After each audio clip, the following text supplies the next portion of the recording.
আসসালামু আলাইকুম রহমতুল্লাহি বারাকাতুহু। কেমন আছেন? আশা করি সবাই ভালো আছেন। আপনাদের আমি অনেক ভালো আছি।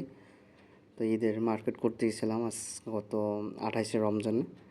তো আলহামদুলিল্লাহ মার্কেট করার শেষের পর অনেক কটা দোকান চেক করার পর অবশেষে তার কাছে গিয়ে সাবান পছন্দ হলো এবং একটা প্যান্ট, একটা টি শার্ট, একটা শার্ট। তো সবাই দেখাশোনা করতেছিল, তো ভালোই লাগলো। তো ওখান থেকে একটা ভিডিও নিলাম আপনার সবজি বাজার, সেটা না দেখালে তো হয় না।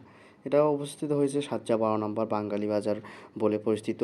সবাই যারা দুবাই থাকেন সাজ্জার ভিতরে সবাই কম বেশি জানে। তো এখানে আবার টিভি এক ভাই সাংবাদিক আসছিল। তো ওখান থেকে তাদের কিছু ভিডিও নিলাম। এটা আনকমন একটা জিনিস, এই জন্য ভিডিও নিলাম। তো ভাই এই ভাইয়ের কাছ থেকে আবার ইন্টারভিউ নিতেছে কীভাবে কি প্রবাসী জীবন কাটতেছে, বাট কীভাবে মানে দাম মার্কেটের। সবাই আলহামদুলিল্লাহ মোটামুটি কম আছে এমনি এমনি মার্কেটে, শপিং মার্কেটের চেয়ে। তো এই বড় ভাই কি বলে, সেম দেখেন সেম ব্যবসায়ী বাংলাদেশ একজন মানুষ। কোনো সমস্যা নেই, আলহামদুলিল্লাহ সব পাওয়া যায় এখানে। দাম কেমন? আলহামদুলিল্লাহ ভালো। কেমন কত দাম থেকে কত দামের দাম পাঞ্জাবি আছে? বেশি না, দাম সীমিত রেঞ্জের, বেশি না। বাংলাদেশের হিসাবে প্রায় 700-800 সেম সেম বাংলাদেশ, বেশি না। ঈদে কেনাকাটা কোন দেশের নাগরিকরা বেশি করে? বেশি এখানে এই বাজারে বেশিরভাগ বাংলাদেশে বেশি।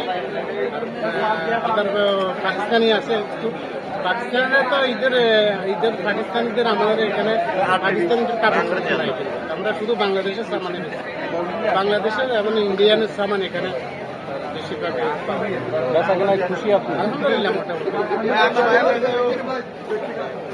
ঠিক আছে।